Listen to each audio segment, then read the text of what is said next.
ကိုရှင်းတင်တဲ့ခေမျိုးကိုရောက်လိမ့်မယ်တဲ့အဲ့ဒီတော့ခါများကြရင်ဒုရဝအနေသာမခောနနံယုဂပရံပရာယအာယောစိတကာလောဝိယဘဝိတတိဝေဘောဆောင်နိုင်တဲ့နွားကြီးတွေကိုဘေးဖယ်ထားပြီးတော့ဝေဘောမဆောင်နိုင်တဲ့နွားငယ်တွေကိုအတင်ကိုင်းတဲ့ခေတ်ကိုနမိတ်ပြတယ်မယ်ဘယ်လိုမရခြင်းကိုရောမြတ်ကအဖြစ်ပေးပါတယ်ဣတောနိဒာနံမိသေဗယနတ္တိဣတောနိဒာနံမိအဲ့ဒီအိမ်မဲရဲ့အကြောင်းကြောင့်ဒေသမင်းကြီးမှာ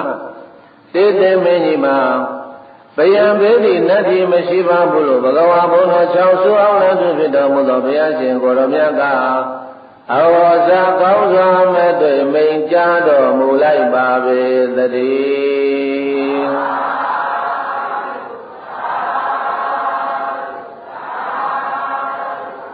ဆိုလိုက်ပါနွားကြီးမကြိုက်ဝင်တိုက်နွားငယ်မယုံနိုင်ပဲဝတ်လဲနေတယ်ကြီးသူပဲရှာမြောက်စားလူငယ်တိုင်းပြည်ရေးရှုပ်ထွေးပွေတော့မယ်နွားကြီးမကြိုက်ဝင်တိုင်နွားငယ်မယုံနိုင်ပဲဝလဲနေတယ်ကြီးသူပဲရှာမြောက်စားလူငယ်တိုင်းပြည်ရေးရှုပ်ထွေးပွေတော့မယ်သုက္ကံကာလရောက်ရချိန်ခါတရားကင်းပမင်းကပေါ်မှာကြီးသူဘေကပေးအငယ်မှာမြတ်ဗျာဖြစ်ကြလေတော့တာသုက္ခကာလရောက်ရချိန်ခါတရားကင်းပါမင်းကပေါ်မှာကြီးသူဘေကပေးအငယ်မှာမြတ်ဗျာဖြစ်ကြလေတော့တာဒီတိုင်းအဲ့ဒါသတုထအဖြစ်ဘာဖြစ်လဲဗိဓမာဘုရားရှင်ကိုရောမြတ်ကပြင်စမကတိမဟာရာဇမြတ်သောမင်းကြီးပင်စမ၅ခုမြောက်သောအိမ်မက်ကိုကတိငါဘုရားကိုပြောကြားပါဒီတော့မှကောသလမင်းတရားကဗန္တိဧကဥပရောမုခံအတ္တံအတ္တတာတတ္တတိတုပသေတုယဝတံတင်တိသောဓိဟိမုခေဟိခာရတိဗန္တိဘုရောကြည်တော်မူသောမြတ်စွာဘုရားဘုရားတပိတော်သည်ဧကံတခုသောဥပတော်မူခံနှစ်ဖက်မျက်နှာရှိသောအတ္တံမြင်ကိုအတ္တတမြင်မဲ့ပါတယ်မြတ်စွာဘုရားတတထိုမြင်ကြီးဒွေတုပတ္တိတုဘေညာနှစ်ဖက်တို့၌ယောတံမူယောနံကိုတင်းတိပေးကုန်၏သောထိုမြင်သည်ဒွေမူခေခံတွင်နှစ်ဖက်လုံးဖြင့်ခန္တတိပေးသမျှကျွေးသမျှတို့ကိုစားပါရမြတ်စွာဘုရားလိုအဝေါ်စာကောင်းစွာမဲ့သွေလျောက်ထားလိုက်ပါပေတော့တည်း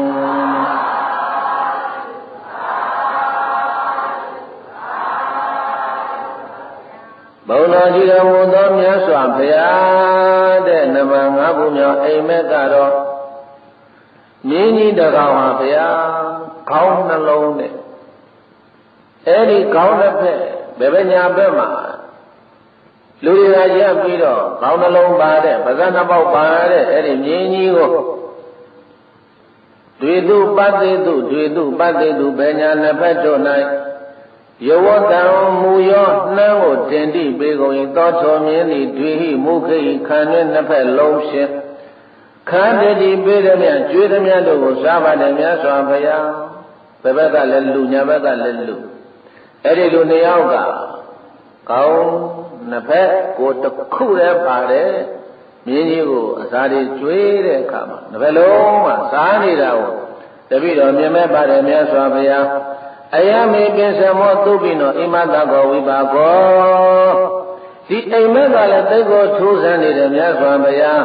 ဟောဒီအိမ်မက်ရဲ့အကျိုးဟာဘယ်လိုပါလဲလို့ကောသလမင်းတရားကဘုရားရှင်ကိုရမြတ်ကိုမေးတယ်တဲ့ကဲဆိုကြည့်စမ်းမှာခံရင်းနှဖျားမြင်ရသာ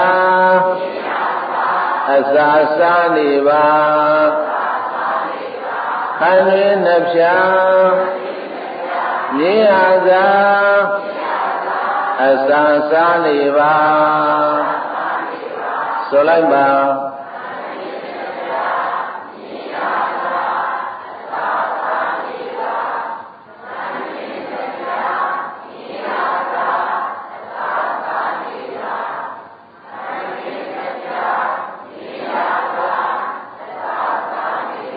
ဣမသဗေနဂတိအတ္တမိကရာဇကာလေဝဝိပါကောဘဝေတတိ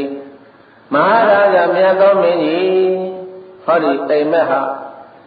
တင့်လက်ထမှာလည်းမဖြစ်သေးဘူးငါဘုရားရှင်ကိုရောမြတ်ရဲ့လက်ထမှာလည်းမဖြစ်သေးဘူးအနာဂတိနာဝနာကကာလမှာအတ္တမိကရာဇကာလေဝတရားမစောင့်နဲ့တရားပြတ်တဲ့မင်းတို့ရဲ့လက်ထမှာတည်းဝိမာဘောဟောဒီအိမ်မက်ရဲ့အကျိုးတရားဘဝတတိဖြစ်ပေလိမ့်မယ်ဣမသဗေအနာဂတိအာတမိကဘာလရာဇာနောအာရမိကေလောလမနုဿိဝိနိစ္စယသပေတံတိအနာဂတိအနာဂတ်ကာလမှာအာတမိကဘာလရာဇာနောတရားမဆောင်တဲ့မင်းမိုက်တို့သည်အာရမိကေတရားမဆောင်ကုန်သောလောလမနုဿိလျာဘောလောလီကုန်သောသူတို့ကိုဝိနိစ္စယတရားဆုံးဖြတ်ရာတရားယုံတို့၌သဗ္ဗေတန်တိကောင်းရမသွေထားပြီလိမ့်မယ်လို့ဘဂဝါဘုန်းတော်ကျောင်းစုအောင်လတို့ဖြစ်တော်မူသောဘုရားရှင်ကိုရောမြတ်ကအဝါဇာကောင်းစွာမဲ့သွေဖြေကြတော်မူလိုက်ပါပေတည်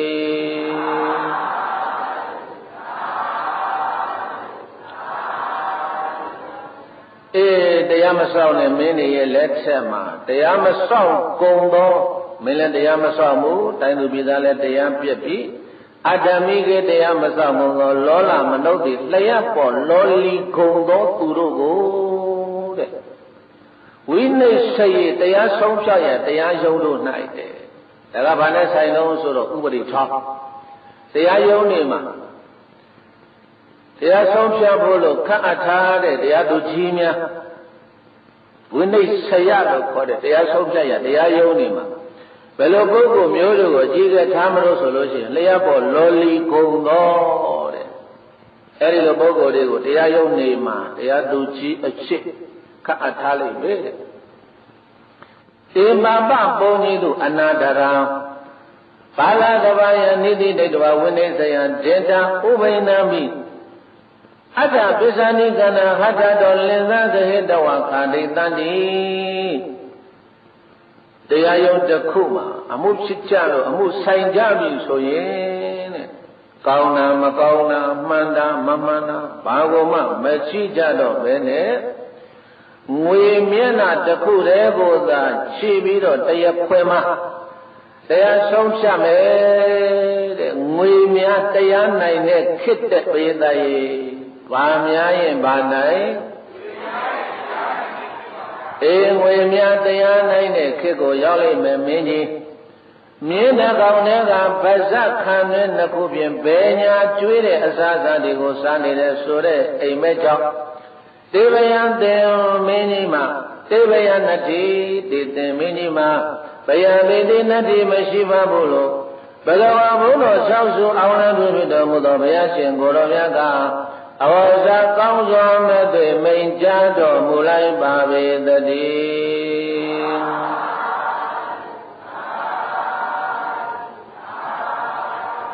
ဆိုလိုက်ပါလက်နှစ်ဖက်စားမူမတ်များတရားစီရင်မှာလက်နှစ်ဖက်စားမူမတ်များတရားစီရင်မှာ လက်နှစ်ဖက်စာမူမတ်များတရားစီရင်မှာဆိုလိုက်ပါ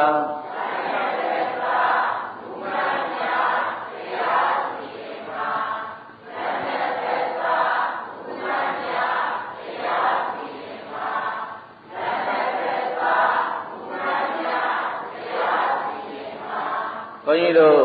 မြတ်စွာဘုရားဗောဓမဘုရားမပွင့်ခင်ရှေ့မှာပွင့်တော်မူသွားတဲ့မြတ်စွာဘုရားရဲ့ဘွဲတော်ကတတ္တပဘုရားတဲ့ဘာဘုရားတဲ့လေ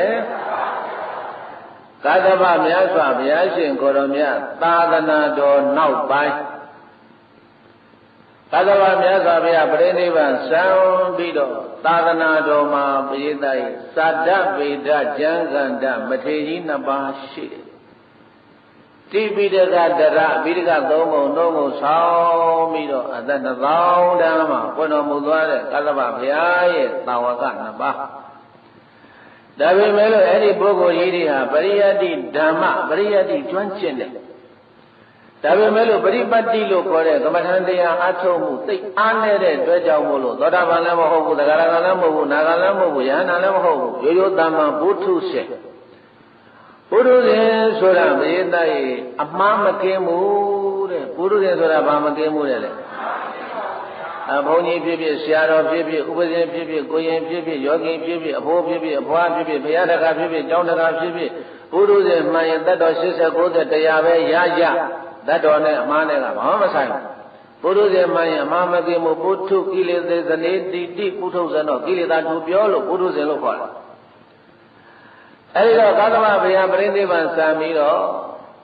အဲ့ဒီမထေရကြီးနှစ်ပါးသာသနာတော်မှာနေလိုလားလို့ထင်ရှားပြီးတော့ကျမ်းနေခဲ့တယ်ကျန်နေခဲ့တဲ့အခါကျတော့အဲ့ဒီမှာဟိုးတောရွာလေးတရွာမှာဘုရင်သားရဲ့ဥစ္စာနှစ်ပါးပြဿနာတက်တာဥစ္စာနှစ်ပါးပြဿနာတက်တဲ့အခါကျတော့တပါးနဲ့တပါးနဲ့မခေါ်နိုင်မပြောနိုင်ဖြစ်ပြီးတော့သူမနဲ့ငါမားတယ်သူမနဲ့ငါမားတယ်အငင်းခုန်ဖြစ်နေကြတာအဲ့ဒါကိုရွာကတရားတော်မတွေကကိုတော်တို့အဲ့လိုကြီးငင်းခုန်မနေကြနေနဲ့တက်သွားကာသဗမြတ်စွာဘုရားပြိဋိဘံစံပြီးတဲ့နောက်မှာဘုရားသာသနာတော်မှာဘုရားတဆူကဲ့သို့တိပိဋကတရဘွဲရိတ်တော်ရပိဋကသုံးပုံဆောင်နိုင်ပြီးတော့ဆောင်ရွက်နိုင်တဲ့အမှုကိစ္စမှန်သမျှတို့ကိုဆုံးဖြတ်နိုင်တဲ့မထေရကြီးရှိနေတာကိုရှင်များတို့မသွားဘဲနဲ့ဘာဖြစ်လို့ဒီမှာလာပြီးတော့ညင်နေကြတာလဲသွားအဲ့ဒီမှာဆိုပြီးတော့တရားဓမ္မတွေကဥဒ္ဒနာမလှုပ်ပေးလိုက်တော့အဲ့ဒီမှာဘုရားရဲ့ကိုရဏပါးထဲမှာ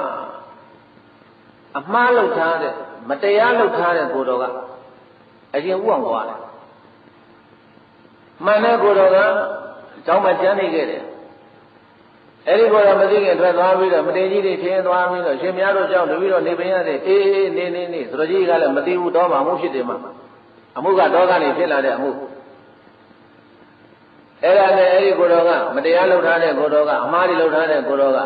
အဲ့ဒီမထေရကြီးတစ်ပါးထေရဝက်ဆင်းပြီးတော့မနဲ့မိုးလေးစောကြီးထားမင်းနဲ့တရေတွေသွားခတ်ပြီးဓမ္မူတွေသွားပြီးဇာကူတွေပြုတ်ဆရာကြီးတွေကပြီးတော့သင်္ကန်းတွေလျှော်ပြီးညနေမေးနှိပ်ပြီးအဲ့ဒီလိုဝေယဝဆတွေသွားပြီးတော့ဆောင်ရွက်တနေ့2နေ့3နေ့4နေ့ကြာတော့အဲ့ဒီမထေရကြီးတွေရင်းနှီးလာတယ်ဒါအဲ့ဒီကိုတော်ကတော့ဘုန်းကြီးတို့ပြည်ကဒီမှာစဉ်းစားရမှာကအဲ့ဒီကိုတော်ကအဲ့ဒီမထေရကြီးတွေကိုဘယ်ဆံလည်းမပေးဘူးလလပါဆိုတာဘာမှပေးတာမဟုတ်သေးဘူးဝေယဝဆဆောင်ရွက်ပေးနေုံနဲ့မထေရကြီးတွေကအဲ့ဒီကိုတော်ကိုသဘောကျလာတယ်ဒီဥပဒေလေးတော်လိုက်တာငါတို့ဝေယဝဆဆောင်ရွက်ပေးဖို့ရတယ်ဟဲ့ကိုတော်ဘယ်ကြောင်းကလဲဘယ်ကြောင်းကဗျဘယ်ရွာကလဲဘယ်ရွာမှနေတာဗျအိတ်ွယ်မော်ပစင်းတဲလိမ့်မာတာပဲဆရာဝတ်လက်တဲကြည်တာပဲကွာဆိုပြီးတော့အဲ့ဒီကိုတော်လေးကိုမထေရကြီးနှစ်ပါးလုံးကချစ်ကြတယ်တဲ့ဘုရားသားကြီးအဲ့ဒီလိုမထေရကြီးနှစ်ပါးရဲ့ချစ်ခင်ခြင်းအဲ့ဒါဘုန်းကြီးတို့စာပေမှာရှိတယ်သန္တာဂတိအဂတိတရား၄ပါးဆိုတာအဲ့ဒါပြောတာသန္တာဂတိဒီကိုတော်ကိုသန္တာသဘောကျတာသိပြီးတော့နှစ်သက်တယ်အဲ့ဒါကိုတော်ကမထေရကြီးနှစ်ပါးငါ့ကိုချစ်မှန်းခင်မှန်းသိသွားပြီငါတန်ရောနဲ့တွေ့သွားပြီလို့အဲ့ဒီလိုဘိုင်းသေးတွက်လက်တွက်ပြီးတော့မထေရကြီးလည်းတကယ်တန်ရောနဲ့လည်းတွေ့သွားရောတပည့်တော်ရွာခိတ္တခဏအမေတို့ဖေးတို့လုံးလို့ပြန်မရသေး မောင်ပစီကြာတာမလီနဲ့တော့ရွာမှာဓမ္မဗျာဆိုပြီးတော့အဲ့ဒါကိုတော်ကပြန်လာတော့ဒီရောက်တော့တရက်နှစ်ရက်နားပြီးတော့တခါထပ်ဖြစ်ကြပြန်ရောထပ်ပြီးတော့တရားတော်မတွေကကိုတော်တို့သွားနေတုန်းတော့နှစ်ပါးကွဲနေတုန်းတော့ကောင်းတယ်တဲ့ရံဖြစ်တွေ့တာနဲ့ရံဖြစ်ကိုတော်တို့တော့မဖြစ်တော့ဘူးအဲ့ဒီတော့ကိုတော်တို့နှစ်ပါးလာအဲ့ဒီမထေရကြီးတစ်ပါးထံကိုတပည့်တော်တို့ကိုယ်တိုင်လိုက်ပို့ပြီးတော့အဲ့ဒီမှာဘယ်သူမှတဲ့ဆိုတာရှုံးပြပြီးတော့မှန်တဲ့ကိုတော့နေမှားတဲ့ကိုတော့ကျောင်းကနေထွဲကိုတော်တို့နှစ်ပါးအတူတူထားလို့မရဘူးဆိုပြီးတော့တရားတော်မတွေကအဲ့ဒီမှာတရားဆုံးပြဖို့လို့သွားဖို့မယ်လို့ဆိုတော့ကြက်မနေ့ကျရင်အောင်ဆုံးကပ်ပြီးတဲ့နဲ့ကိုတော်တို့သွားဖို့မယ်ဆိုတော့မှန်တဲ့ကိုတော်ကလည်းပဲပို့လေးတိုက်တဲ့ချီသွားဖို့ကိုယ့်ဘက်ကမှန်းနေတာဘာမှကြောက်စရာမလိုဘူးဟိုကိုတော်ကလည်းဒါရင်ကိုတော်သွားမလားသွားမယ်ဒီသွားသေးတယ်ပေါ့လာဘသူနိုင်မလို့ကြည့်ကြသေးတာပေါ့ဆိုပြီးတော့အဲ့ဒါဘုန်းကြီးတို့ပရိသတ်ရေတို့ကျွတ်ပြလိုက်ကြပါဆိုအဲ့ဒီကိုတော်နှစ်ပါးရောတရားတော်မတွေရောအကုန်လုံးစုပြီးတော့အဲ့ဒီမထေကြီးတွေထံရောက်လာတယ်အဲ့ဒီတိပိဋကမထေကြီးနှစ်ပါးထံကိုရောက်လာပြီးတဲ့အခါကျတော့မှအဲ့ဒီမှာဟာကိုတော်လေးဓမ္မဗျာဘာဖြစ်လာလဲတပည့်တော်ရွာမှာအမှုဖြစ်တယ်ဗျာဟောဒီကိုတော်နဲ့ဟောဒီလိုဖြစ်တယ်ကိုတော်ပြောကြဆိုကြအမှနားထောင်ပြီးတဲ့အခါကျတော့မှအဲ့ဒီမှာမထေကြီးတွေကဂိုင်းမနေ့ပြန်ကကြတော့မှဒီအမှုကိုတို့ဆုံးဖြတ်ချက်ချမယ်ဒီကနေ့ညတို့နှစ်ပါးတိုင်ပင်လိုက်အောင်မယ်လို့ဆိုပြီးတော့ညကြတော့မထေကြီးနှစ်ပါးခေါင်းချင်းဆိုင်ပြီးတော့တိုင်ပင်တယ်ဂိုင်းကိုတော်ရေဘယ်လိုဆုံးဖြတ်မလဲဒီအမှုဘယ်လိုဆုံးဖြတ်မလဲကိုတော်ရေဟိုကိုတော်လေးကကိုရှိမှနေသွားတာဟိုကိုတော်ကဘာမှတော်တာမဟုတ်ဘူးသူဘယ်ကနေဘယ်လိုပြဿနာတက်လာမှမသိဘူးအဲ့တော့တပည့်တော်တို့ချစ်တဲ့တပည့်တော်တို့ခင်တဲ့တပည့်တော်တို့ကတန်ရောစဉ်ရှိတဲ့တပည့်တော်တို့ဝေယဝဆကြေပြင်းတဲ့အဲ့ဒီကိုတော်ကိုပဲမနေ့ပြင်ကမနေ့ကျတော့ခုံရုံးမှာဝိနည်းစရဌာနမှာအနိုင်ပေးလိုက်ကြဆိုပြီးတော့မထေကြီးနှစ်ပါးသဘောတူပြီးတော့ပရိသတ်ရေအဲ့ဒီမှာမနေ့မိုးလင်းတော့ဝိနည်းစရဌာနဝိနည်းစရခုံရုံးမှာအမှုကိုတရားစီရင်တဲ့အခါမှာမတရားလှုပ်ထားတဲ့အဲ့ဒီကိုတော့သူတို့ကဝေယဝဆလာပြီးတော့ဆောင်ရွက်ပေးတဲ့ကိုတော်ကိုမျက်နှာလိုက်ပြီးတော့အဲ့ဒီမထေကြီးနှစ်ပါးကအမှန်ပေးလိုက်တယ်တဲ့အနိုင်ပေးလိုက်တယ်အမှုနိုင်သွားတယ်အမှုနိုင်သွားတော့မှအဲ့ဒီမှာဟိုအမှုရှုံးတဲ့ကိုတော်ကအမှန်လုပ်ထားတဲ့ကိုတော်ကကသဗ္ဗများစွာဖယားပွင့်နေတယ်အောက်နေတဲ့ယခုဖယားပြိဋိနိဗ္ဗာန်ယနေ့စံပြီမထေကြီးနှစ်ပါးသည်ဒီပိဋကဇာတော်ကြီးတွေဖြစ်နေရတဲ့သန္တာဂတိမိမိအပေါ်မှာဝေယဝဆတွေဆောင်ရွက်ထားတဲ့ပုဂ္ဂိုလ်ကိုနဲ့ပတ်သက်တဲ့ပုဂ္ဂိုလ်တွေရဲ့ဘဲကိုမျက်နှာလိုက်ပြီးတော့တရားဆုံးဖြတ်တဲ့ဘုရားသာသနာကွယ်ပြီးဟဲ့ဆိုပြီးတော့အဲ့ဒီမှာဟိုကိုတော်လေးကပြောပြီးငိုတာ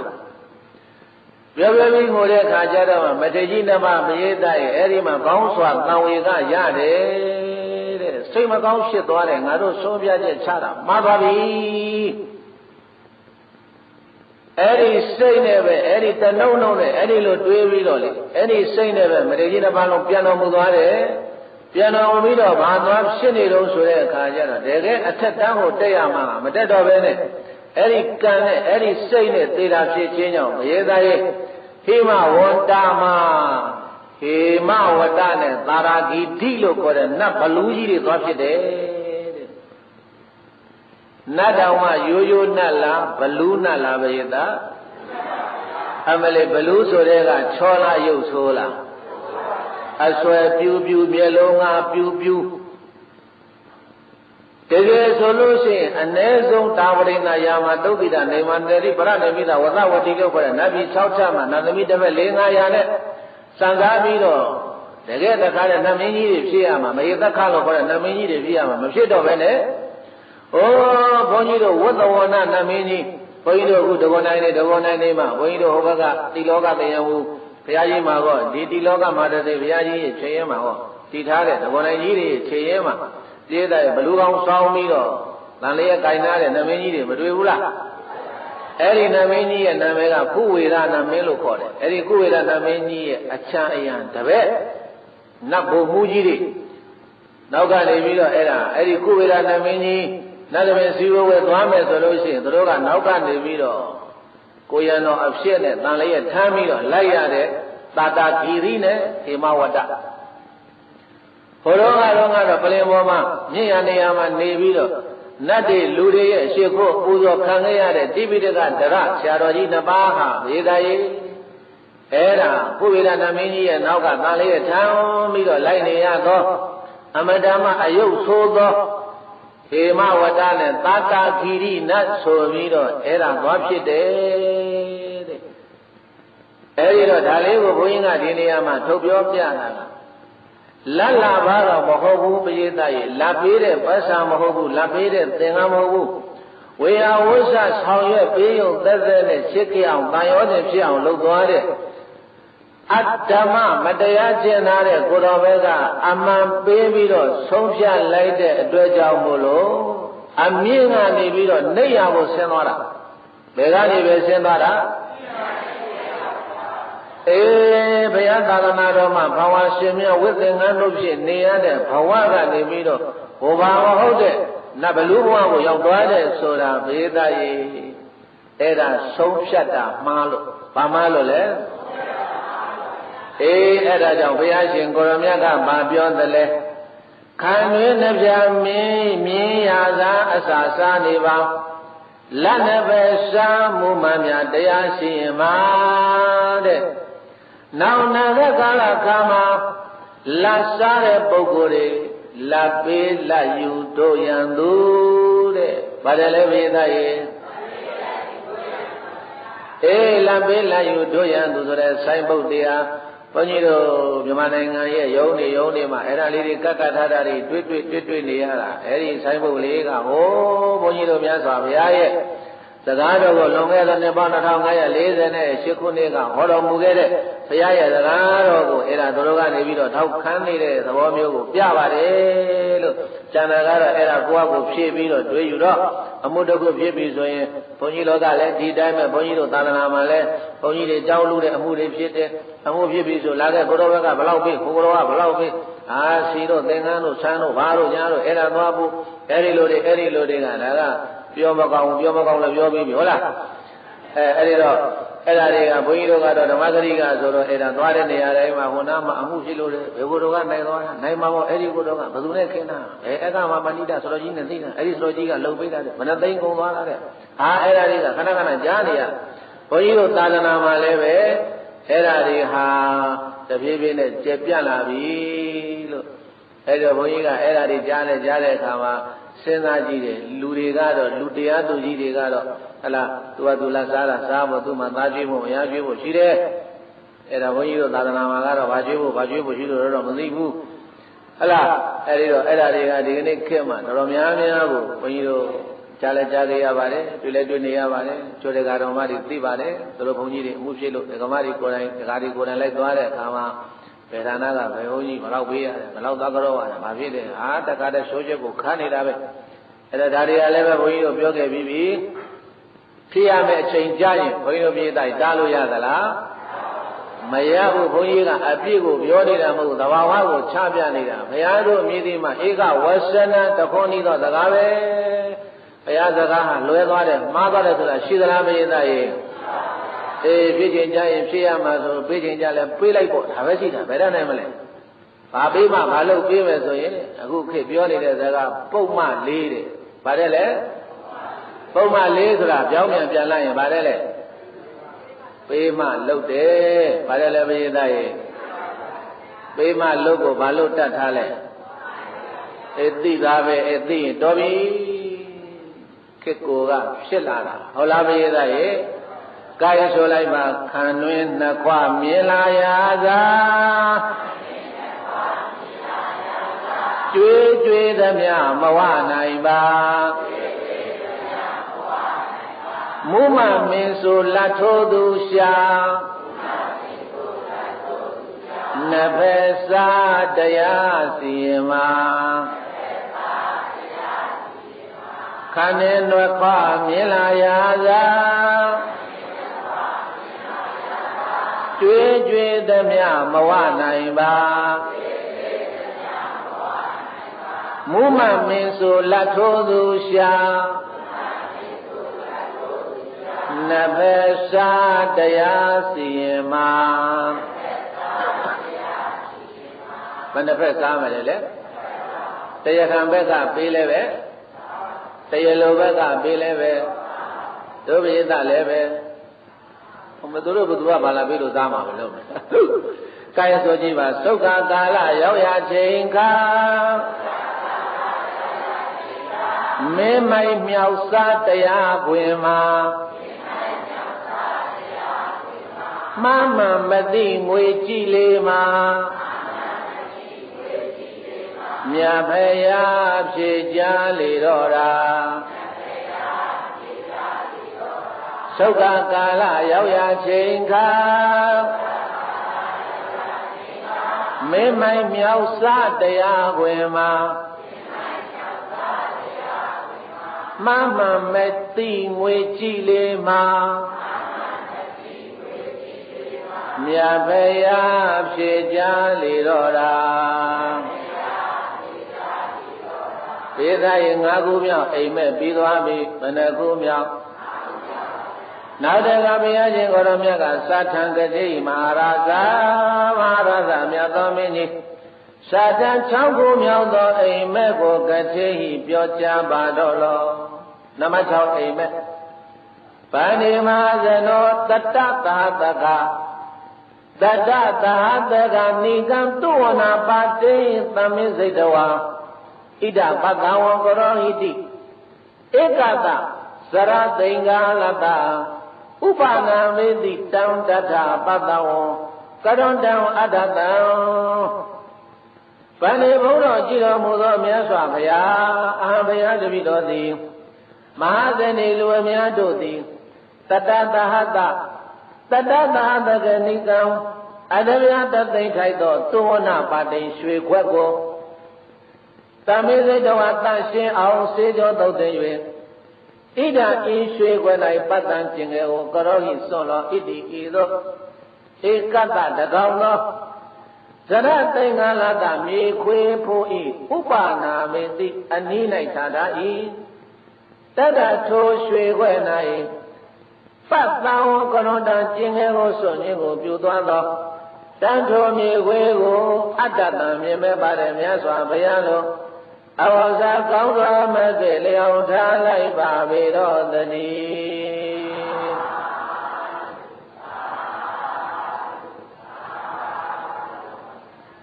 ဘုရားကြီးတော်မူသောမြတ်စွာဘုရားတဲ့6ခုမြောက်မြင်မဲ့တဲ့အိမ်မဲ့ကတော့အတဗျာတသိန်းထိုက်သောရွှေခွက်ရိုးရိုးခွက်လားရွှေခွက်လားအတဗျာတသိန်းထိုက်သောရွှေခွက်ကြီးကိုပြောင်းစင်တန့်ရှင်းအောင်ဆေးကြောပြီးတော့အဲဒီရွှေခွက်ကြီးကိုချပြီးတော့မြေခွေးကိုဖဲမြေခွေးမင်းကျင်ငယ်စွန့်ရင်အဘောပါသွားခြင်းဟောဒီရွှေခွက်ထဲမှာကျင်ငယ်စွန့်ခွာလို့ဆိုပြီးတော့မြေခွက်ရဲ့အနီးအိမ်ရွှေခွက်ကိုမြေခွေးရဲ့အနီးနားမှာပတ္တံဝကရောဟိဒီနေရာမှာပေါ့သွားပါဒီနေရာမှာကျင်ငယ်စွန့်သွားပါလို့ဧကတ္တသရသိင်္ဂလတတကောင်သောမြေခွေးရဲ့ဥပနာမိတ်အနီးမှာထားတယ်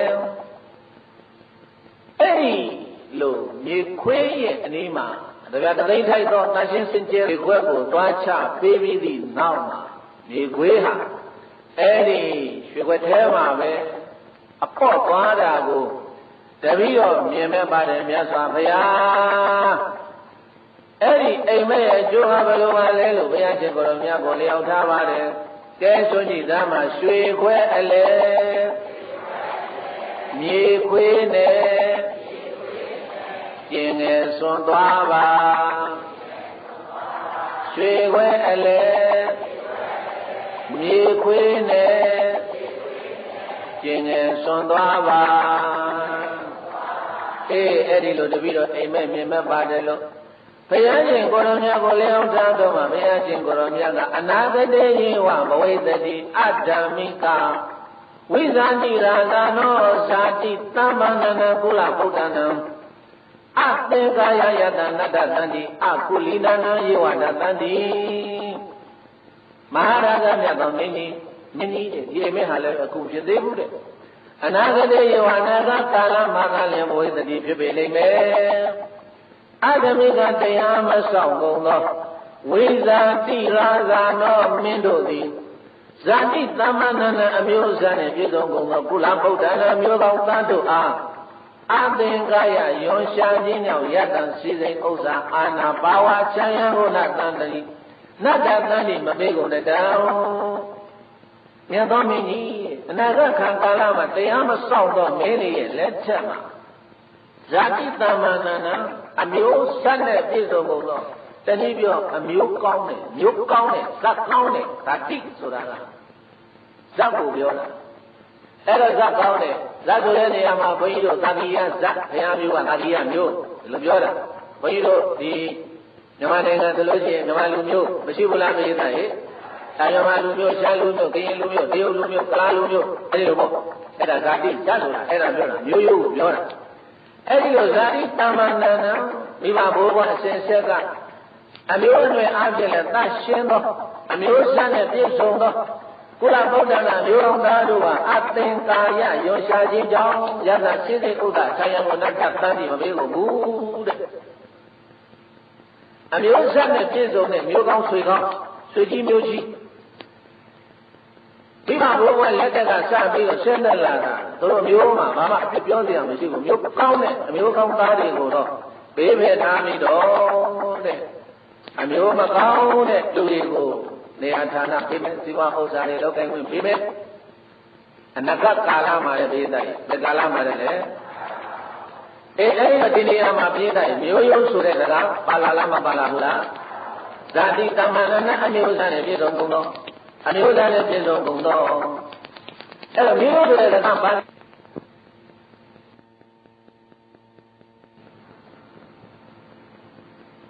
ဒီတော့ဘုန်းကြီးတို့မျိုးရိုးမြတ်တယ်ဆိုတာဘုန်းကြီးတို့မြန်မာလူမျိုးများမှာစကားတစ်ခုရှိပါတယ်မြေသားရေလူမာအမျိုးကြက်မှာအဲ့ဒါစကားပုံမြေသားအဲ့ဒါပါလေလူမာပါတယ်လေကြက်မှာပါတယ်လေအဲ့လူဆိုတာမျိုးရိုးလိုက်တတ်တယ်တဲ့လူဆိုတာဘာလိုက်တတ်တယ်တဲ့လေအဲ့တော့အမျိုးကုံဇာတိကုံဆိုတာရှိတယ်အဲ့တော့ဘုန်းကြီးတို့ဒါလေးနည်းနည်းလေးဟိုရှိခေတ်ကတော့ကအင်္ဂလိပ်မင်းအင်္ဂလိပ်တို့ဂျပန်တို့ဘုန်းကြီးတို့မြန်မာနိုင်ငံအုပ်ချုပ်သွားတဲ့ကာလတော့ကအိုးတော့ကဆိုတာရှိတယ်ဇာတိမန်ဆိုတဲ့သခြင်းပရိသတ်ရဲ့ဘာသခြင်းနဲ့လဲမျိုးယောဂအထေတန်သာဟိဆိုတာသာယဆရာတင်ရေးတာလားနန်းတော်ကြီးဆရာတင်ရေးတာမသိဘူးအဲ့ဒါရှိခေတ်ကဆိုတဲ့ဇာတိမန်ဆိုတဲ့သခြင်းထဲမှာမျိုးယောဂအထက်တန်းသာဟိဆိုတဲ့အဲ့ဒီလိုကြွကြော်တန်လေးတစ်ခုဘုန်းကြီးတို့အဲ့ဒီမှာကြားဘူးတဲ့အဲ့ဒါပြောချင်တာကတို့ပြောဆိုပြတဲ့ဓမ္မလူမျိုးဆိုတာမျိုးရိုးဇာတိထက်တန်းကြတယ်လို့ဒါပြောတာအဲ့ဒါထက်တန်းကြတဲ့လူမျိုးကအထက်တန်းကြတဲ့ဘာသာသာသနာဒီလိုပုဂ္ဂိုလ်တွေကိုယ်ွယ်တဲ့ဘာသာကလည်းပဲအထက်တန်းကြတယ်ကိုယ်ွယ်တဲ့ဘာသာကလည်းဘာဖြစ်လဲဒါကြောင့်အထက်တန်းကြတဲ့ဘုရားကိုကိုယ်ကိုယ်တဲ့တဲကြောင့်မလို့ဘုန်းကြီးတို့မြတ်စွာဘုရားကိုထားတဲ့အခါမှာမိမိအိမ်ရဲ့အိမ်ဥခန်းမှာရေးသားရင်တိချအခန်းနေစင်နေလုပ်ပြီးတော့မထားဘူးလားကိုယ်ွယ်တဲ့ဘုရားကတော့အထက်တန်းမကြဘူးလားအဲ့ဒီဘုရားရဲ့တရားတော်ကတော့အထက်တန်းမကြဘူးလားအခုကြည့်ပေါ့အဲ့ဒီအထက်တန်းကြတဲ့တရားတော်ကိုဟောတဲ့အခါမှာတရားဟောဘုန်းကြီးဆိုတာအောက်မှာဒီတိုင်းထိုင်ဟောရလားအမြင့်ကနေဟောရလား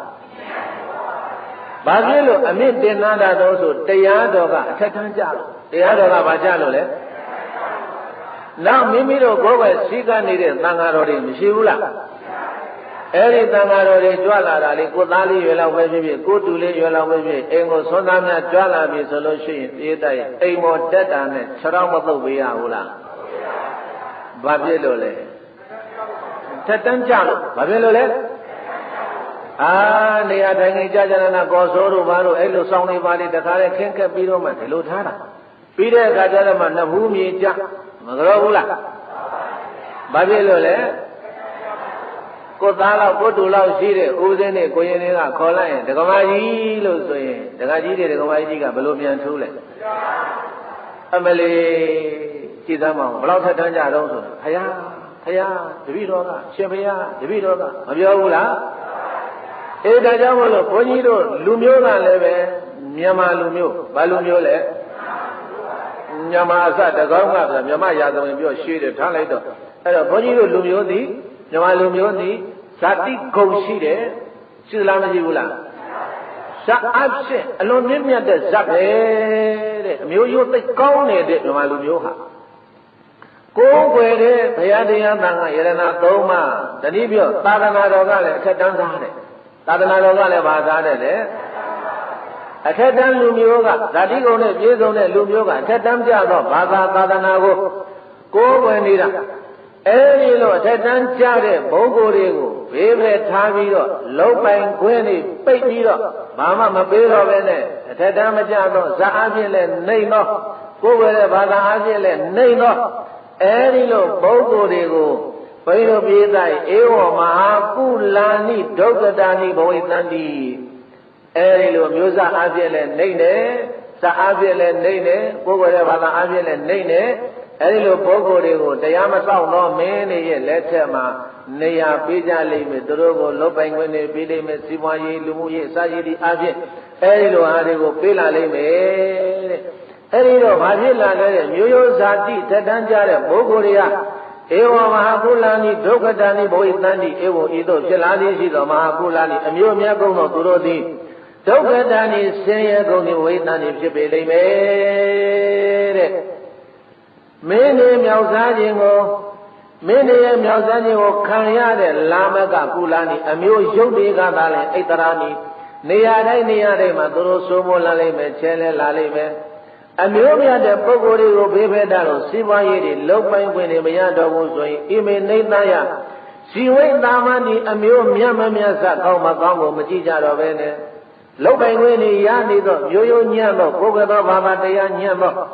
အဲဒီလိုပုဂ္ဂိုလ်တွေကသူတို့ကလုံးပိုင်ခွင့်တွေရလာတဲ့အခါကျတော့ဘိဓိပိသရေချမ်းသာလာကြတယ်။ဘာဖြစ်လာကြလဲ။တတ္တချမ်းသာကြွယ်ဝလာကြတဲ့အဲ့ဒီချမ်းသာကြွယ်ဝလာတာတခုကိုပဲကြည်ပြီးတော့အကုလိနာနံဓိတရောဓတန်ဒီအကုလိနာနံအမျိုးအစားညံ့မြညံ့နေတော့လည်းပဲပတ်စံရှိနေတဲ့အမျိုးသားရဲ့လက်ထဲကိုဒီတရောသမီးကိုဓတန်ဒီပေးစားကြကုန်လက်တံကဲငွေမျက်နှာတစ်ခုပဲကြည့်ပြီးတော့ကိုလူမျိုးကိုဘာသာကိုမျိုးကိုသာသနာဘာမှရွေးမနေတော့ဘူး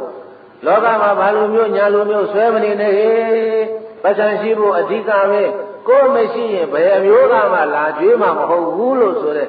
အဲဒီလိုမျိုးရိုးကိုဘေးပယ်ပြီးတော့ဘိဓိပိသရေကိုနဲ့မျိုးမတူကိုနဲ့ဘာသာမတူအဲဒီလိုပုဂ္ဂိုလ်တွေနဲ့မိမိရဲ့သမီးနဲ့အဲဒီလိုသမီးနာချပြီးတော့စီးပွားရေးအိမ်တော်ရေးကိုဈေးခွက်စီးပွားရေးတွဲနဲ့တွဲပြီးတော့သမီးကိုနာချပြီးတော့အမျိုးဘာသာသာသနာမတူတဲ့လူနဲ့လက်ထပေးစားကြလိမ့်မယ်အဲ့ဒီလိုဖြစ်လာမှာကိုကြိုးတင်နမိတ်ပြတဲ့အနေနဲ့အဘောတသိထိုက်တဲ့ရွှေဝဲထဲကိုမြေခွဲခြင်းနဲ့ဆွမ်းသားဖို့ပေးသလိုပါပဲဣတောနိဒာနာမိတေဝယနာတိဒီအိမ်မဲကြောင့်သင်မင်းကြီးမှာဘာမှမဖြစ်ပါဘူးလို့ဘုရားရှင်ကိုရောမြတ်ကအဝါဒကောင်းစွာမဲ့သိဖြေကြားတော်မူလိုက်ပါပေသတည်း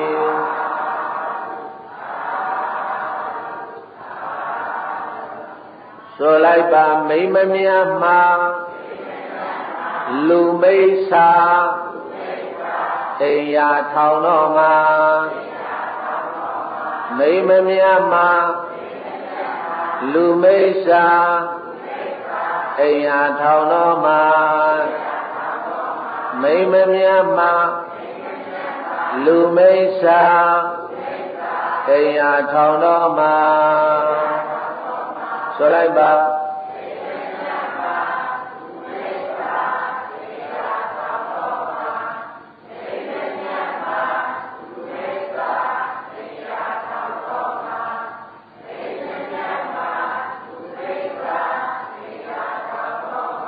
ဒီအိမ်မဲရဲ့တစ်ခုလုံးကိုခြုံကြည့်ရင်အမျိုးကုန်ဇာတိကုန်ဆိုတာ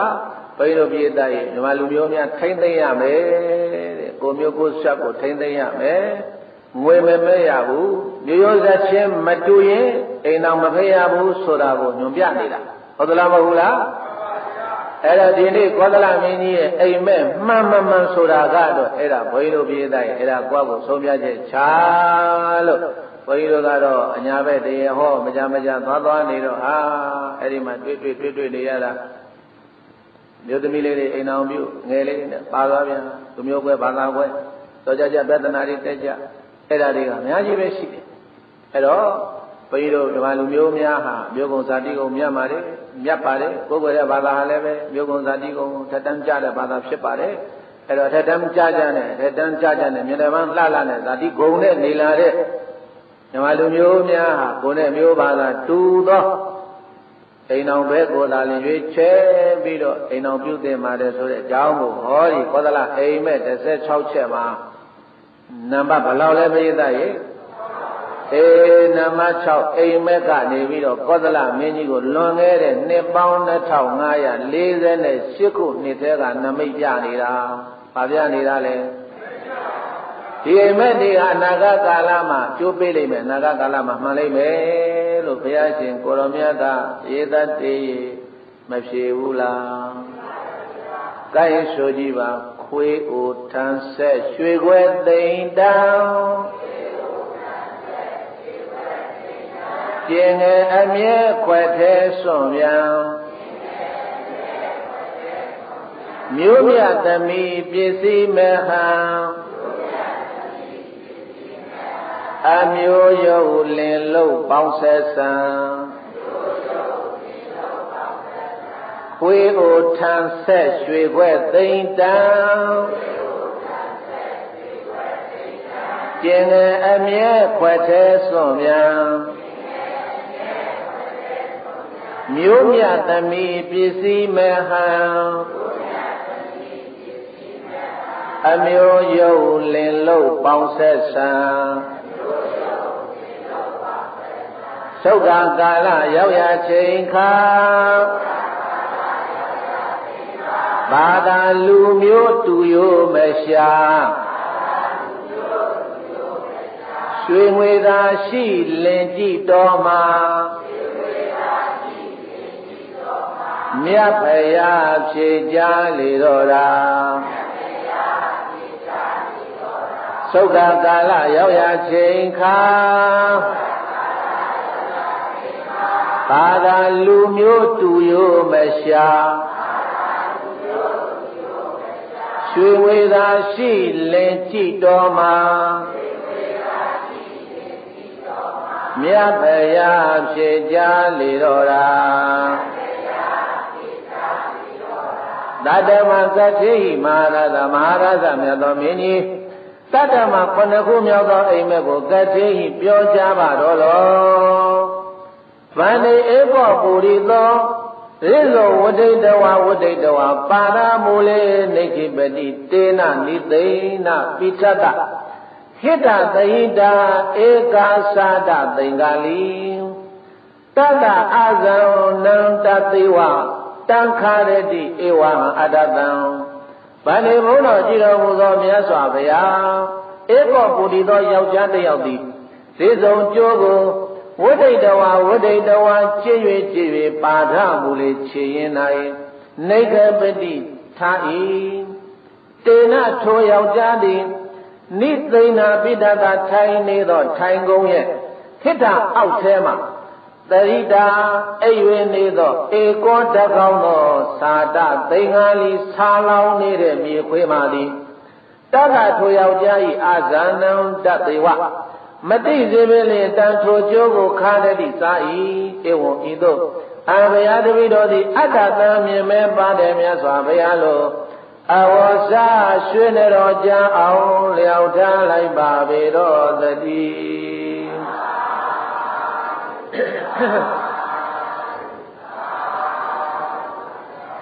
ဘုရားလုံးတရားကြည်မြတ်တော်မူသောမြတ်စွာဘုရားတဲ့ယောက်ျားတစ်ယောက်ဟာ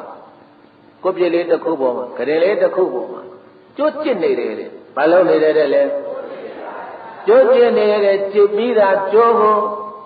ကျစ်လို့ပြီးတဲ့ကျိုးကိုခြေရင်းမှာအောက်ကိုချထားတယ်အဲဒီတော့အပေါ်ကနေကျွတ်ကျစ်ချနေတာချလိုက်တဲ့ကျိုးကျစ်ပြီးသားကျိုးကို အလွန်တရာမှစာလောင်းနေတော့တyiတအိပ်၍နေသောဧကောတကောင်းသောသာတသိင်္ဂါလေးစာလောင်း၍နေသောမြေခွေးမသည်တတထိုယောက်ျား၏အဇံနံတတေဝမတိစေမလျင်တန်ထိုကျိုးကိုခါတတိသာ၏တဲ့အောက်ကနေပြီးတော့မြေခွေးမတကောင်မှကြစ်ချလိုက်သောကျိုးကိုစားနေတယ်တဲ့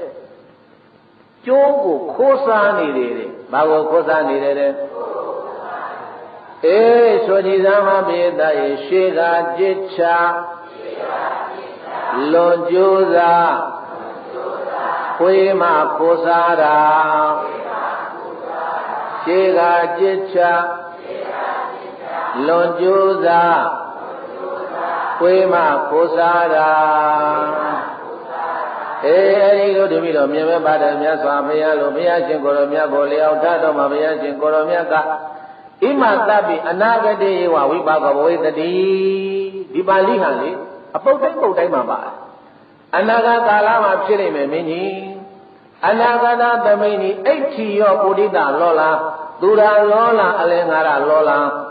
ဝိသိခာလောလားအာမိတာလောလားဘဝေတန္တိမဟာရာဇမြတ်သောမင်းကြီးအနာဂတိအနာဂတ်ကာလကာသမယမှာအိဋ္ဌိယောအမျိုးသမီးတို့သည်ပုရိသလောလာယောက်ျား၌လောလီကုန်သည်သူရာလောလာသေရဲ့တောက်ချင်း၌လောလီကုန်သည်အလင်္ကာရလောလာတာသဆင်ခြင်း၌လောလီကုန်သည်ဝိတိကလောလာလက်ပါချင်း၌လောလီကုန်သည်အာမိတာလောလာအာမိတာ၌လောလီကုန်သည်ဘဝေတန်၏ဖြစ်ကုန်လက်တံနောက်နာဂကကာလမှာဘာဖြစ်လာမလို့ဆိုရင်မျိုးသမီးတွေဟာယောက်ျားတစ်ပါးဖြင့်ဖောက်ပြားလိုခြင်းနာမည်သေရဲ့တောက်သုံးခြင်းနံပါတ်3အဝေစလှလှပပကိုဝစ်စင်လိုခြင်းနံပါတ်4လက်ပသွားလာလိုခြင်းအိမ်မကပဲနဲ့ဟိုသွားလဲဟိုသွားလဲဟိုသွားလဲအဲ့ဒီလိုလက်ပသွားလာလိုခြင်းနံပါတ်5အစားအတောက်ကိုမမောခြင်းတဲ့5မျိုးပြည့်တတ်ရဘယ်နှမျိုးလဲအဲ့ဒါကိုလောလီခြင်း5ပါးလို့ခွန်ကြီးတို့စာပေများမှာဒီလိုသုံးပါတယ်လောလီခြင်း5ပါးလို့ခေါ်ပါတယ်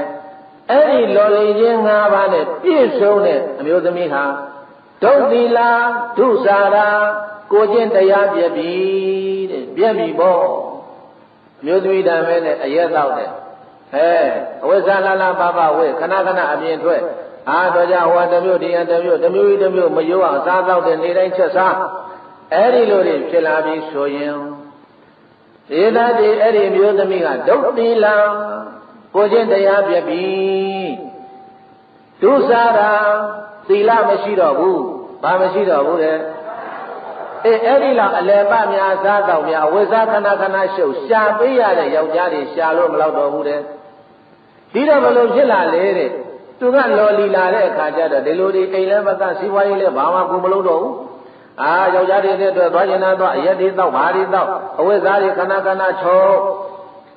အစားတောက်တဲ့တမျိုးတခါနဲ့ချဲပြုတ်စားတောက်တော့ဘယ်လိုဖြစ်လာလဲတဲ့အဲ့လိုရှေ့ကနေပြီးတော့စီးပွားရှာပေးရတဲ့ယောက်ျားတွေရှာလို့မလောက်တော့ဘူး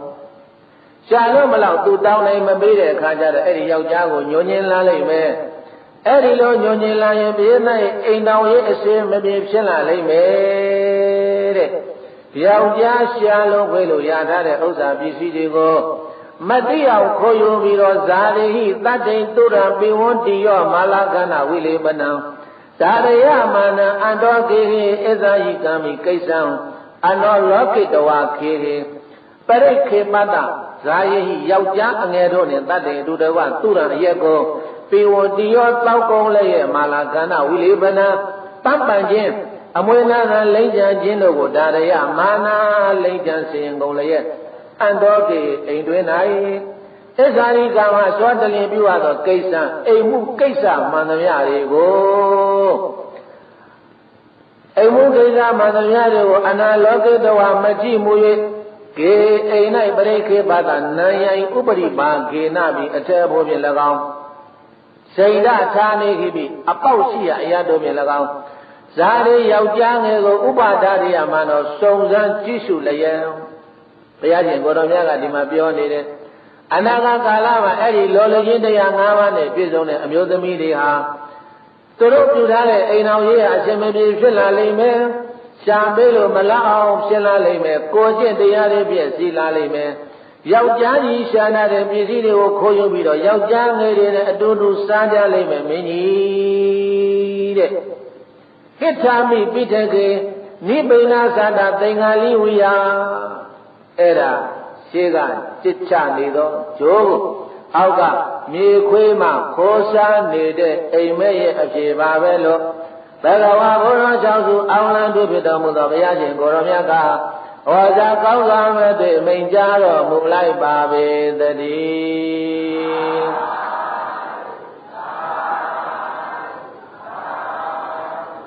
ဆိုလိုက်ပါလင်းမသိအောင်ပစ္စည်းဆောင်လင်းမြောင်ကျွေးတော်မှာလင်းမသိအောင်ပစ္စည်းဆောင်လင်းမြောင်ကျွေးတော်မှာလင်းမသိအောင်ပစ္စည်းဆောင်လင်းမြောင်ကျွေးတော်မှာတိုင်ပြေသာတရားတော်ဘုရားရှင်ကိုရောမြတ်ကအနာဂတ်ကာလမှာအဲ့ဒါမျိုးတွေဖြစ်လာလိမ့်မယ်တဲ့ဖြစ်တာမဖြစ်တာကတော့အဲ့ဒါကိုယ့်ဟာကိုယ်ပဲဆုံးဖြတ်ချက်ချပြီးတော့ဘုရားရှင်ကိုရောမြတ်ရဲ့အဖြစ်ပြေနာရဲ့ဣတောနိဒဏံမိသေဗယနတ္တိမင်းကြီးတဲ့အိမ်မဲကြောင့်ဘာမှသိမင်းကြီးစိတ်ညစ်မနေနဲ့အဲ့ဒီအိမ်မဲကအခုမဖြစ်သေးဘူးနောင်နာကကာလကြာတော့မှဖြစ်လိမ့်မယ်တဲ့အမျိုးသမီးတွေလော်လေချင်း၅ပါးဖောက်ပြန်လာပြီဆိုရင်အဲ့ဒီအိမ်မဲဟာမှန်ပြီလို့တွက်ပြေးသားရဲ့ဟုတ်ပြီလားအေးဆိုလိုက်ပါရှေးကကြစ်ချလွန်စကြိုးကိုခွေးမှာခိုးစားကြိုက်ဝါကမျိုးလင်းကြီးပစ္စည်းသိသိမတော်လေမြောင်အားမရလောကိုပေါ်ရှေးကကြစ်ချလွန်စကြိုးကိုခွေးမှာခိုးစားကြိုက်ဝါကမျိုးလင်းကြီးပစ္စည်းသိသိမတော်လေမြောင်အားမရလောကိုပေါ်သုခကာလရောက်ရချိန်မှာလောလီတရား၅ပါးဆုံးစွာကျင့်ဒီမိမပေါ်ရပေမှာမြတ်ဖယားဖြေကြားလေတော့တာသုခကာလရောက်ရချိန်မှာလောလီတရား၅ပါးဆုံးစွာကျင့်ဒီမိမပေါ်ရပေမှာမြတ်ဖယားဖြေကြားလေတော့တာကတိမဟာရာဇမဟာရာဇမြတ်သောမင်းကြီးအထမရှိခုမြောက်သောအိမ်မဲကိုကတိပြောကြားပါတော့လော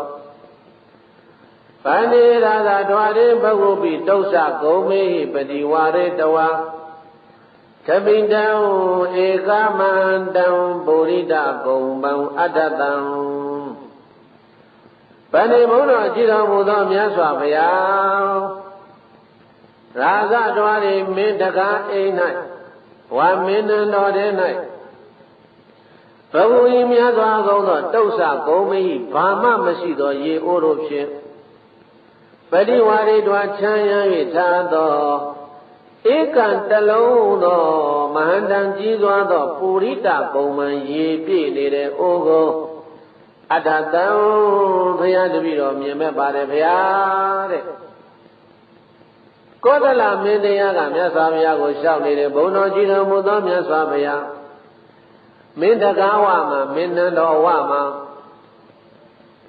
အိုးကြီးတလုံးဘုရားတဲ့မဟာတန်ကြီးစွာသောပုရိတဂုံမှန်ရေပြည့်နေတဲ့အိုးကိုရာဝင်အိုးကြီးပရိသတ်အဲ့ဒီအိုးကြီးထဲမှာရေတွေကအပြည့်ဒါပေမဲ့လို့အဲ့ဒီအိုးကြီးရဲ့ဘေးပဝန်းကျင်မှာရှိနေတဲ့အိုးငယ်တွေထဲမှာတော့ရေတစ်စက်မှမရှိဘူးတဲ့ ရေပြည့်နေတဲ့အိုးကိုရေမရှိတဲ့အုံငယ်တွေကဝိုင်းရံပြီးတော့နေပါတယ်စတ္တရောပဏဝနသတုဟိဒီတာယိသတုယိနုဒီတာယိသာကတိဥဒကံအာရိတဝအာရိတဝဥဒိတကုံဘာမေဝပုရိတိဘုန်းတော်ကြည်တော်မူသောမြတ်စွာဘုရားမေတ္တကအိမ်ဝမှာခြားထားတဲ့ရေပြည့်နေတဲ့အိုးတွေကိုစတ္တရောပိပဏဝနသတုဟိဒီတာဟိအရာလေးမျက်နာကလူတွေဟာပခုံးပေါ်မှာခေါင်းပေါ်မှာအမျိုးသမီးများကခေါင်းပေါ်မှာမျိုးသားများကပခုံးပေါ်မှာရေတွေကိုထမ်းလာပြီးတော့ရေပြည့်နေတဲ့အိုးတွေကိုရေပြည့်နေတဲ့အိုးတွေကိုပဲအာရိတ္တဝဥဒကံအာရိတ္တဝပုရိတကုံဘမေဝပုရိတိတဲ့ရေမရှိတဲ့အိုးတွေကိုတော့ရေမဖြစ်ပဲနဲ့ရေပြည့်ပြီးသားရံဝင်အိုးကြီးတွေကိုပဲရေတွေလောင်းထက်နေတာကိုတွေ့ရပါတယ်မြတ်စွာဘုရားပုရိတဥဒကံဥဒရိတ္တဝပလာယတိလောင်းတိုင်းသောရေတွေဟာလည်းပဲအထက်ကိုရှံတက်ပြီးတော့ရေတွေကအဲ့ဒီအိုးကြီးတွေကိုလောင်းထက်လိုက်သောရေတွေဟာလည်းပဲအကုန်လုံးရှံပြီးတော့ကြကုန်ပါတယ်မြတ်စွာဘုရားတုစ္ဆကုံမေပါဏဩလောကေတပိနတ္တိတဲ့။အိုကြီးနာမှာခြံရံပြီးတော့ထားတဲ့ရေမရှိတဲ့အိုငယ်တွေကိုတော့ရေလောင်းဖြစ်ဖို့နေနေသာသာကြည့်မဲ့လူတော်မှမရှိပါဘူးမြတ်စွာဘုရား။ဣမသာကောဝိပါကောဟောဒီအိမ်မက်ရဲ့ကျိုးတရားကဘယ်လိုပါလဲလို့အဝေါစာကောင်းစွာမသွေလျောက်ထားလိုက်ပါပေတော့တည်း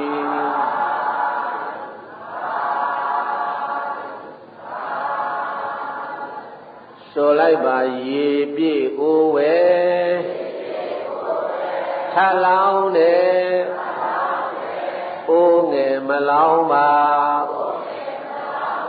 ရေပြည့်အိုးဝဲထလောင်းတယ်အိုးငယ်မလောင်းပါရေပြည့်အိုးဝဲထလောင်းတယ်အိုးငယ်မလောင်းပါဆိုကြည့်ပါ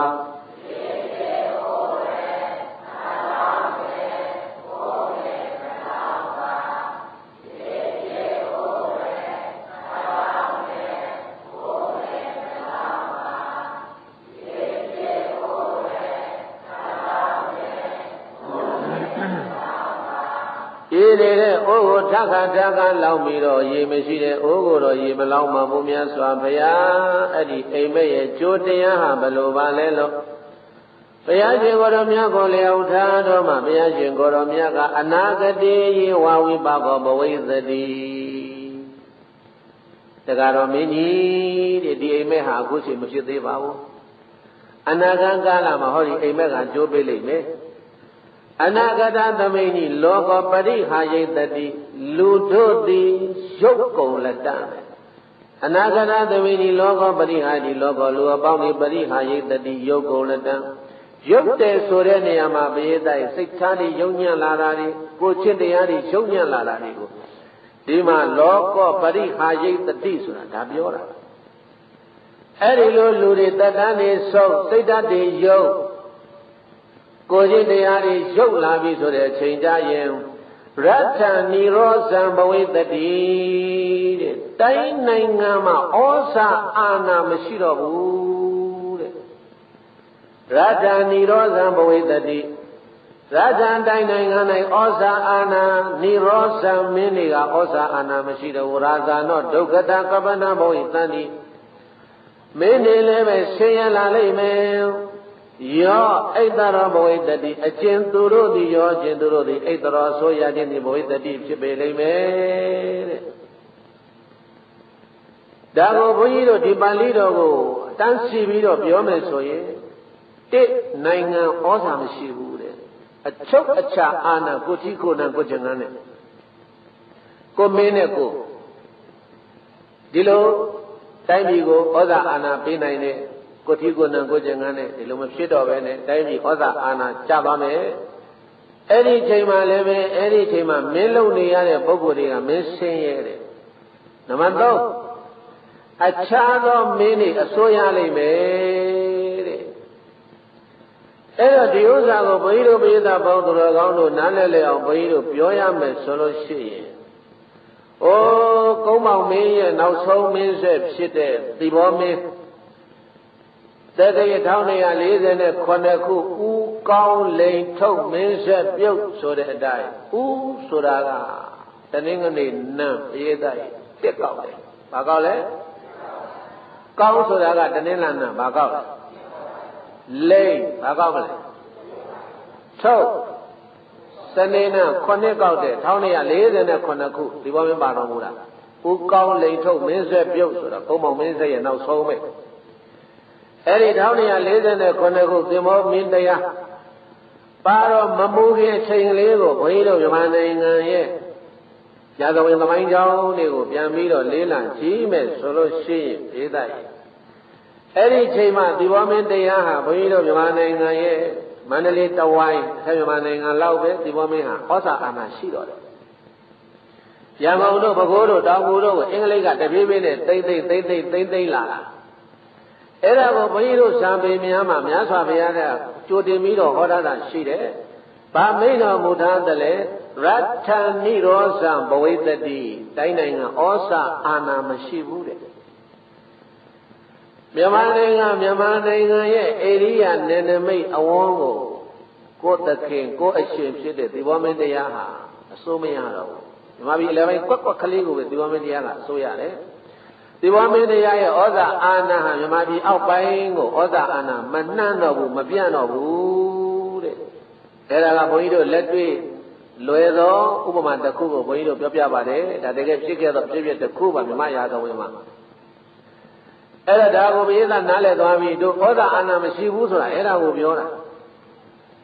အဲ့နောက်တစ်ခုဘာဖြစ်လာမလဲတဲ့ရာဇာနောဒုက္ကတကပ္ပနာဘဝိသန္တိမင်းဆင်းရဲတဲ့မင်းဆင်းရဲတယ်ဆိုတဲ့နေရာမှာဘာဖြစ်လဲမင်းဆင်းရဲတယ်ဆိုတဲ့နေရာမှာကိုထီကိုနံကိုကျင်ငန်းနဲ့ကိုပိုင်တဲ့နေရာဒေသကနေပြီးတော့ကိုအုပ်ချုပ်ရတာမဟုတ်တော့ပဲလေသူများပိုင်သောနေရာဒေသတွေအင်္ဂလိပ်ဆိုရကအုပ်ချုပ်လာတဲ့အခါကျတော့အဲဒီကထွက်တဲ့အခွန်တော်ရိတ်ခါတော်တွေလည်းပဲဒီဘောမင်းတရားကမရတော့ဘူးမင်းလို့တာအမိခံနာပြီမယ်လို့ဘုန်းကြီးတို့ဒီဘောမင်းတရားဟာအဲ့ဒီချိန်မှာမင်းဆင်းရဲဖြစ်သွားပြီဘာဖြစ်သွားပြီလဲမင်းဆင်းရဲဖြစ်သွားပြီတဲ့နောက်တစ်ခုပါဠိတော်ကဆက်ပြီးတော့ဗာပြတယ်ယောဣတရောဘဝိတ္တိအကျဉ်သူတို့သည်အစိုးရမင်းတို့ဖြစ်ကုန်လိမ့်မယ်ဟောဒီဘောမင်းကိုနန်းချပြီးတော့မြန်မာနိုင်ငံမှာအင်္ဂလိပ်အစိုးရဟာမြန်မာနိုင်ငံကိုအုပ်ချုပ်သွားတာအင်္ဂလိပ်မင်းဆိုပြီးတော့ရှေ့ခေတ်ကအမကြီးတွေဘုကြီးတွေခေါ်ကြတယ်တို့အင်္ဂလိပ်မင်းလက်ထက်ကတော့ဟာပစိုးတဲ့ကိုဘယ်လောက်ပေးရတဲ့သမိတဲ့ကိုဘယ်နှပြားပေးရတယ်ဘယ်နှမှုပေးရတယ်သူတို့ပြန်ပြောတဲ့စကားကြားဘူးနေတာပဲအင်္ဂလိပ်မင်းလို့သူတို့ခေါ်တယ်အဲအခြားသောမင်းတွေဆိုရလိမ့်မယ်တဲ့ဆိုတော့ဘုန်းကြီးတို့ဒါလေးကိုတို့ချုပ်ပြီးတော့ပြန်ပြောရအောင်သီပေါမင်းတရားပါတော်မူခင်နဲ့သီပေါမင်းတရားပါတော်မူပြီးတော့ယတနာဂီရီကိုသီပေါမင်းတရားပါတော်မူသွားပြီးတဲ့နောက်မှာဘုန်းကြီးတို့မြန်မာနိုင်ငံကိုအင်္ဂလိပ်ဆိုရအုပ်ချုပ်တဲ့ခေတ်ကြီးအောင်ပေါ့ဒီဘောမင်းနန်းကြပြီးတဲ့နောက်မှာဘာဖြစ်လာတယ်လဲတိုင်းပြည်ဆင်းရဲလာတယ်အင်္ဂလိပ်အုပ်ချုပ်တဲ့လက်ထက်မှာဘာဖြစ်လာတယ်လဲတဲ့တေဝဒုက္ကတာသဗ္ဗေသနာပရိအတ္တနောဝကာမေကာရိတတိတေထောမင်းတို့သည်ဧဝံဤသို့ဒုက္ကတာဆင်းရဲကုန်သည်ရှိသောသဗ္ဗေခသိမ့်ကုန်သောသနာပရိသနဗုဒ္ဓတော်ကိုအတ္တနောဝမိမိတို့၏သာလင်ကာမေအမှုကိစ္စဟူသည်မြတ်တို့ကာရိတံတိပြုစေကုန်လတ္တ